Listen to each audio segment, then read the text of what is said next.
Hey guys, welcome back. A few tournaments have happened after the seasonals, and now we are here with the Online League Series champion of OLS 31, none other than Pachuki. I think I'm pronouncing that one wrong. How did you actually come up with the name? My guess is that you switched the letters from Pikachu. Yeah, a lot of people thought that, but it's actually my family calls me like that because I don't know. They just put me some strange names, like cute names, and eventually it got Pachuki, and eventually they called me like that. So that's my name, Pachuki. Does it stand for anything in particular, or is it just a nickname? Yeah, just a nickname. Alright.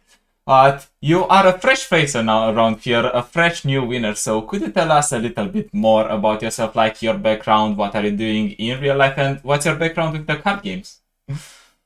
Well, I am actually studying for be a lawyer, and because like in card games, my experience isn't really too much. I play a little bit of Hearthstone, but like really little bit, like 10 hours or something like that.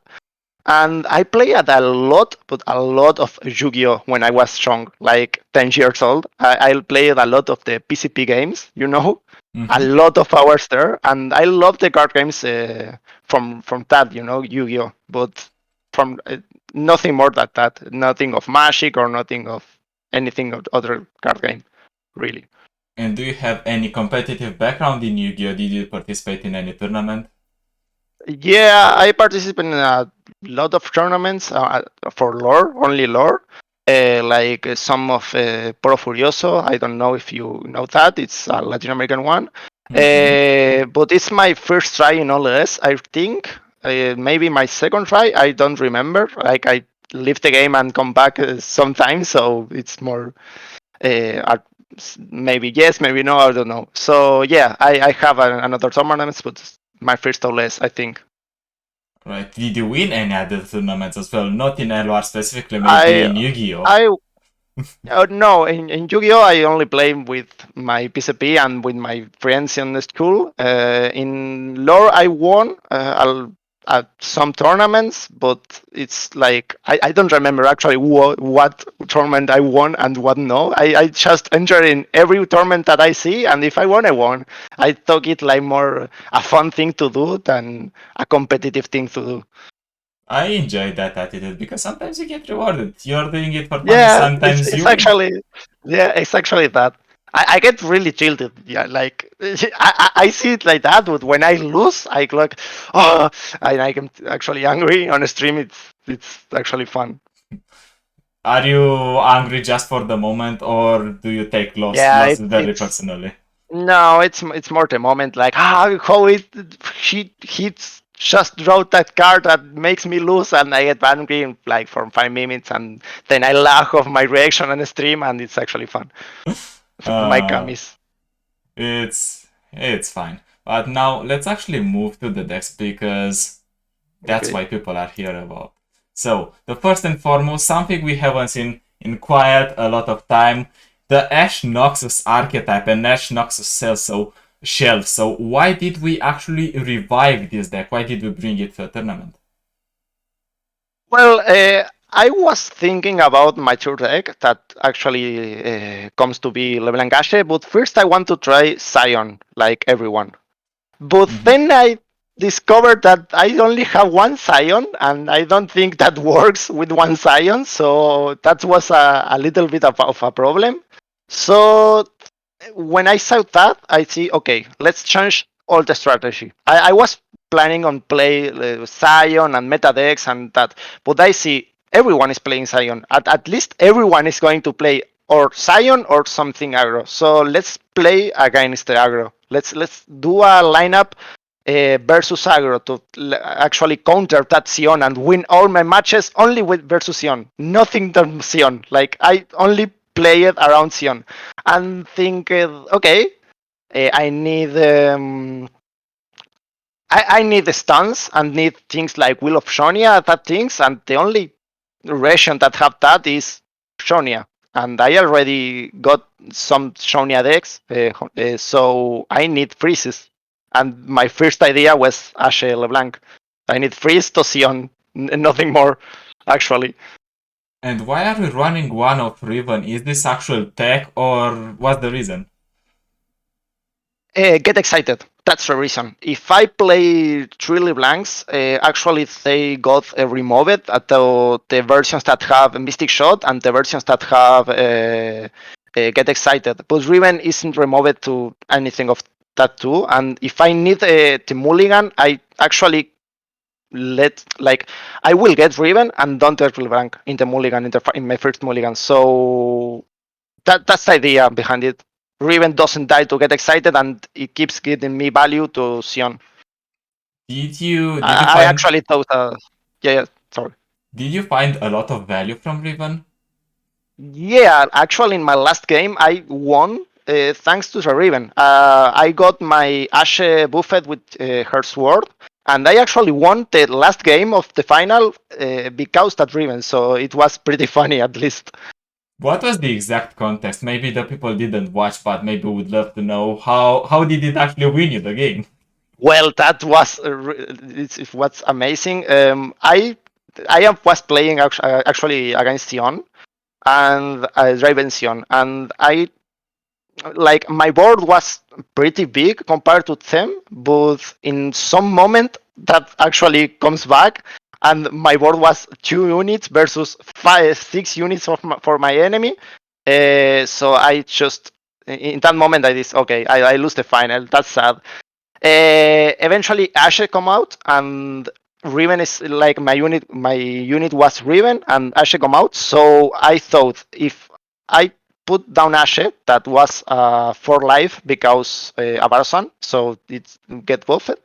I play Ashe and make her big, and my opponent needs to react needs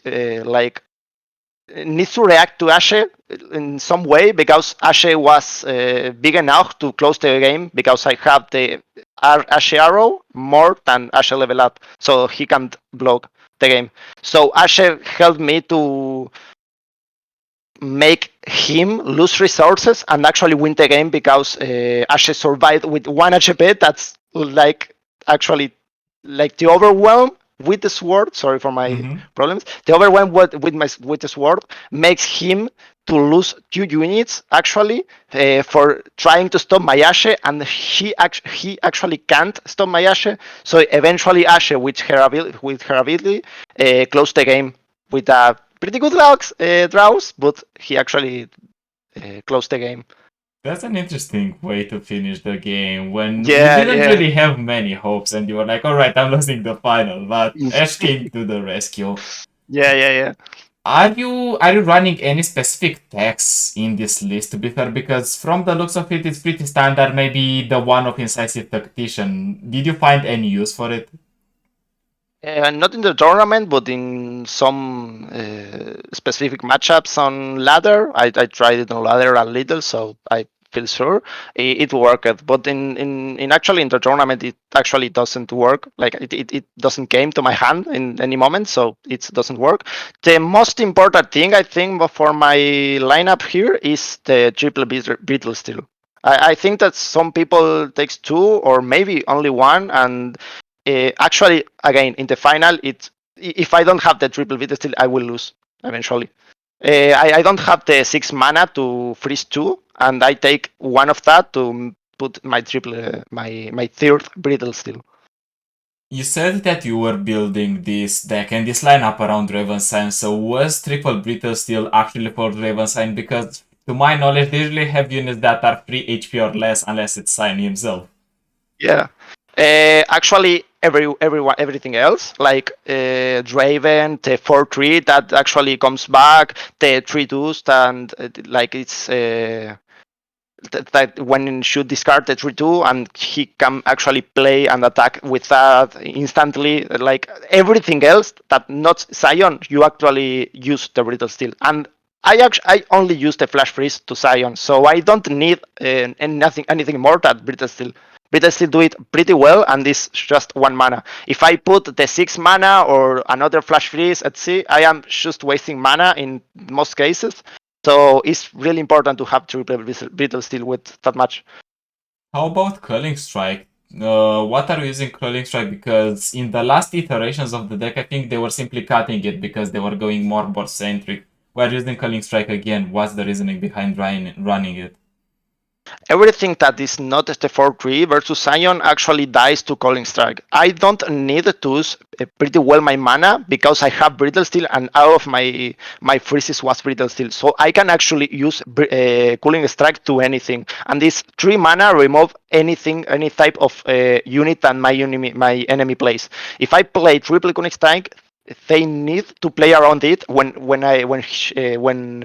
they play Draven or something like that with the access or something like that, but I can respond with Brittle Steel always. So in the most of time, I make him discard 1 or 2 cards, trying to save a card and actually killing it with Brittle Steel, with Cooling Strike plus Brittle Steel the most times. So it's actually pretty like so much value, 3 or 4 cards for my enemy for only 2 cards of mine, and actually works pretty well.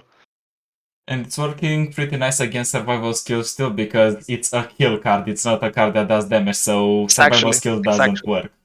I've Exactly. seen some people actually running at least 1 or 2 of Reckoning. Did you try to experiment with Reckoning in this deck, or did you just decide on a list without it?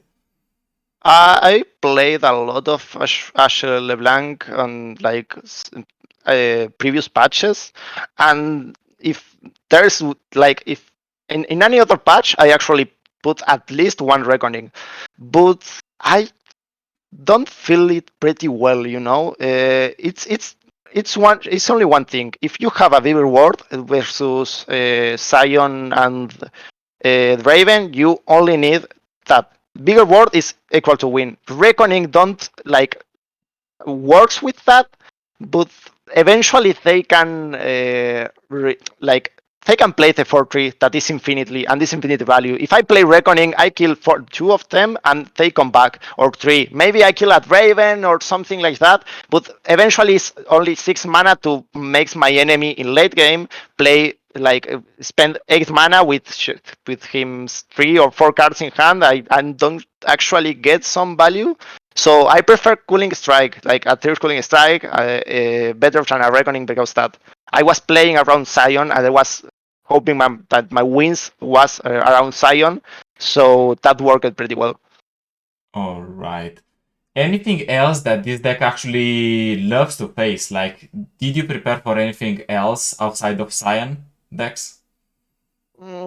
Maybe some elusive, I think, but it's actually pretty hard to beat elusive because the 2 mana that brings the enemy +2/+2, and that makes it pretty hard actually versus the Brittle Steel. It's pretty hard because +2/+2 is more health and the Brittle Steel don't work, and nothing more really. If some mid-range appears, I will do it pretty well, and if some karma Ezreal appears, I actually do it pretty well because the triple calling strike to just face the Ezreal, and my units are eventually bigger than his removal, so eventually he needs to play 2 or 3 cards to remove 1 card of my, and I will be winning because the advantage of cards. So I feel pretty comfortable, at least works, like 50-50, nothing pretty good or pretty bad, so it worked for me. Alright, let's move forward to the next deck that you have brought. Speaking of the devil, you brought Karma Ezreal as well, a deck that doesn't see always much play, or it's not always in the top meta decks. So why did you decide bringing Karma Ezreal yourself? It's my favorite deck from the beta. Like I love Ezreal Karma first, second Stuns, and Wheel of Honia works for my strategy. Like Ezreal Karma wants every match versus Sion. It's really easy.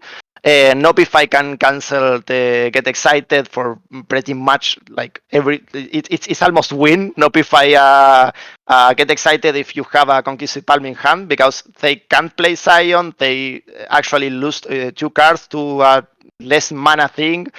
You have healing with the Age of Dragon, Wheel of Honia, etc. Like it's almost impossible to him to win with my Ezreal Karma. And, So it was obvious. Like there is no better deck to play with this strategy. and I'm seeing that you are running Fallen Feline. Is this because as well you are trying Draven-Sion, but also because the meta is kind of shifting towards a more board-based? So once you reach the later turns, you just wipe the board. I am playing what? Sorry. Fallen Feline, the one drop. Oh wait, I don't know that card in English. Oh yeah, yeah. That's actually yeah. It's like you have a removal for all the board with every match, and if I am going to see so much aggro, it's like a must have. More because I have time trick, so I can use the time trick very well with Fallen Villain, and if I have Karma level up, I actually draw at least one of the cards, so at least one of the cards that the cat generates. So it's a pretty good removal, and it comes late. So Karma do it 2 times. I removal like 2 mana, kill every unit from the enemy. It's pretty good for me. Nice. And I'm seeing that you're running one Notify, one Deny. Usually people play more, maybe 2-2, maybe they're plussing on on denies even. So why did you decide to cut 1 to 1 and 1? Is it more of a meta call? Yeah, actually, yeah. It's Terra is not pretty much control decks. Actually, I don't see pretty much control decks. Maybe some Senna Veigar, but if you need to play a Notify or a Deny to to the card that generates Veigar, the The security, I darkness? think. Yeah, the darkness. You actually lose so much value. So you don't need to play that. You actually don't want to play Notify or Deny to a darkness. And actually, it's actually pretty much everything that you want to deny in a control match, because there is not more control match than a mirror match with Ezreal Karma right now in the meta. You don't need it very much. You can notify or deny some like to elusive something to prepare the attack or something like that, but it's actually just one time in all the game. If you can control that one time, you are fine. You mentioned Senna Veigar and you mentioned there's not much control into the meta, so would you be happy to face Senna Veigar with Karma Ezreal, or would you ban it if you would have saw it in a lineup? You would have seen it in a lineup. It's if severe action was an option, I will ban severe action. But maybe because I am picking Nami Zoe also, I will actually ban Senna Veigar, because Nami Zoe do it pretty bad with Senna Veigar. So I will actually ban Senna Veigar if severe action is not in the lineup. Alright, since it's a new meta, which are the decks that Karma Israel would love to see in this meta, and which are the decks that Karma Israel would struggle, besides the ones that you already mentioned? Maybe Pirate Agro is something that Real Karma don't love too much. I think that can win. It's a matchup that Real Karma can win, but if the Pirate Agro had a really good hand and you don't have a double or triple issue of dragons in hand, you should actually probably lose instantly. And some kind of elusives that don't actually like there are some version of elusives that are especially aggro and have like nothing more than 3 cost mana units, and maybe you can struggle with that. Anything more, I feel pretty comfortable with Ezreal Karma. Like I don't feel like they have a bad matchup apart from some pretty good aggro, pretty much aggro decks. Alright, so if you are seeing any aggro deck with Zoe with Ezreal Karma, just run. But let's Yeah. go to the last deck, which is actually Zoe Nami. We've seen this deck picking up in popularity. So why did you bring it? Is it because it was popular, or is it because you saw something in this deck? Some of both. Actually, when the expansion come out, this is the first deck that I wanted to try. It's actually my favorite deck of the expansion.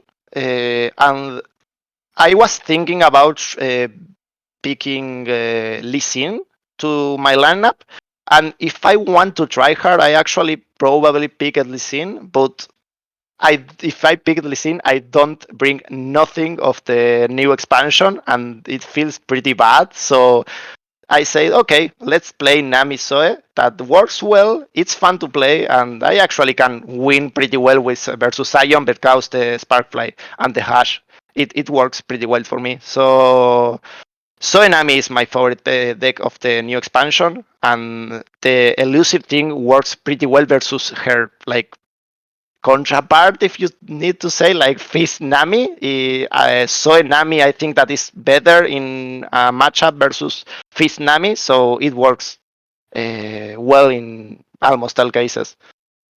And can you tell us a bit about how the deck actually works? Because it's one of the new decks that you have brought. How do you pilot it? What are the key cards, if you can? Actually, the most important thing is to get Sparkfly. Like everything don't matter if you get Sparkfly, and in turn 7 you almost need like is are if you don't have in turn 7 Nami or Shelly, it's a pretty hard matchup for you. But if you in turn 7 you actually have a Nami level up or Shelly, you are pretty well. The important thing is that if you don't have Sparklefly in turn 2, you actually don't want to play anything to make it pretty good to Nami, so you can get that value. Like, okay, I don't have a Sparklefly, but I can play around like win the game with butterflies or getting two Shellys in the board, or even Zoe leveling up in some strange matchup. It's that thing that can win. But the principal thing here is buff Sparkfly. It's really important because most of your matchups was aggro. You are playing with versus aggro the most of the time, so that's a really important thing. Sparkfly is pretty good. And if you have some blessed vigor, that actually works to like defend your Nami or your Sparkfly. I see you are running some interesting one-offs. First and foremost, you are running Shell Shocker 1 mana 2/1 and a tune, and second, you're running Spaces Catcher. What are the Yeah. reasoning behind playing these ones? Basic catcher brings you a lot of value, and you can change the value that gets to you on the matchup. Like if I am playing Sion, I actually the only thing that I want is the 3 mana stun 2 units because stun is strong versus Sion. And if I am playing like in a hand that I don't have elusives, for example, I am looking for the 3/3 that is an elusive to start buffing it with Nami. Maybe even the 4/1 that have how I say it, Overwhelm? like overwhelm to work it with Zoe if she level up or something like that, and it's pretty versatile. But if you have more than one, I tried with 2 and 3. When I have more than one, actually the discard is pretty hard to you. Sometimes I discard a Shelly, but discarding 2 cards is pretty bad and don't get so much value, and the versatility is pretty down in that thing. And the Shelly is actually the exchange that I found to Sketcher. I don't want 2 Sketchers, but I actually need so much the 1 drops because I need to have a good curve with Nami. Like I need to get value with the level up Nami and have 3 mana. Like I can spend 3 mana in the turn 3 and have 3 spell mana. So I need to play a 1 cost unit and nothing on turn 2 if I don't have the Sparkfly and Nami on turn 3. So Spell Shifter does well. It's good to Nami. It works pretty well in general. It's a 2/1. It's like 0 mana, play a 2/1. So it works. It just works. But since it's also, as I mentioned, it's a new deck, from what you've been playing against, what's this deck good against, and what are you struggling against with the deck? I struggle really much versus Veigar Senna. It's pretty hard to beat the darkness. Like if they buff if they buff darkness just one time, they can remove all of your units. All. all of them, and you actually can't do nothing because you can like some Blessed Vigor or Pale Cascade or save 1 or 2 units, but eventually you are losing on value and actually can't do nothing. The only thing that you can actually do if you are lucky, if they don't route his champions, the champions, you can do something to survive and try to buff a Sparkle Fly with Nami in some strange matchup. But actually, if they draw Veigar or Senna, you lose the game instantly. You can't do anything. And I think that CV Reaction is a tough matchup with my 3 decks. It's an instant ban with like every match that I see. I saw CV Reaction. I actually banned it instantly. I can't do very really much with that. You know, it's a little bit curious because I've been playing this deck myself quite a lot on ladder, and I'm actually happy to see Sivir action because Yeah. I think I've never lost against them. I don't know. Maybe it's something strange. Maybe they do not know to pilot it perfectly. But we have this lineup. We have Ashe Noxus. We do have Ezreal Karma, and we have Zoe Nami. You said we are focusing around Sion. What else did we include in our lineup strategy? What else did we have in mind to target? Actually, I was thinking about elusives a lot, and I think that I was thinking about shortles, principally shortles. I don't see any shortles, so my surprise, I thought that anyone was getting some shortles. My 3 decks do it pretty well versus shortles, so I feel pretty comfortable with that. But anything else, I actually thought Sion is the most important thing. Everyone is getting Sion. Always is like that. Always they see, okay, this go to master. This is good in tournaments, and everyone plays Sion. And I was correct in all of my games. In the top watch, in the top 8, and in the previous, I actually see Sion and nothing more than Sion. Every game was Sion. So it's simply ban Action Severe and go to Sion and win. Every game was like that, so it worked pretty well. My strategy so far. Awesome. And now that you have experienced the tournament, one of the first tournaments in this new patch, what are your predictions towards how the meta is going to shift, or how is it going to shape now that we also got a few changes, a few hot fixes from Riot because we're just coming? Do you predict that any decks are going to be stronger, any decks are going to be weak or non-existent anymore? I probably thought I'd actually control decks, and probably I want to try this, but Lissandra comes back because it works pretty well with versus aggro. It have freezes to make it to Sion, and it works versus elusives. So, like, the meta game of this game always was, if it's not aggro, how do it is with like how much wins gets versus aggro. It's actually that. So that's my feeling. So with this particular meta, severe action probably gets nerfed. So when that happened, actually Anivia and Lissandra might see a lot of play. I think that Ezreal Karma is a really, really, really underrated deck. For me, it's actually one of the best. I actually want to try to use it to climb to Masters because it's like I have a really good win rate with that. I really love it and I enjoy playing it. So I think that it's going to be a control meta, like in almost any moment, because the idea of aggro in this game is going to be pretty easy to counter with things like Ezreal Karma, maybe even Caitlyn, and some of I said that Frail Short, Avalanche, and things like that. That actually is all removal.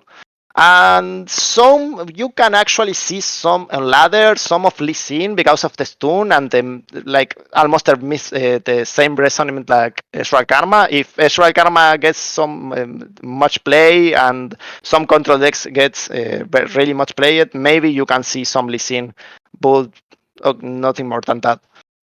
Alright, so now you've won the tournament, pretty interesting lineup, and I need to ask you, did you actually practice with anyone for this specific tournament? Did you have any scrim partners?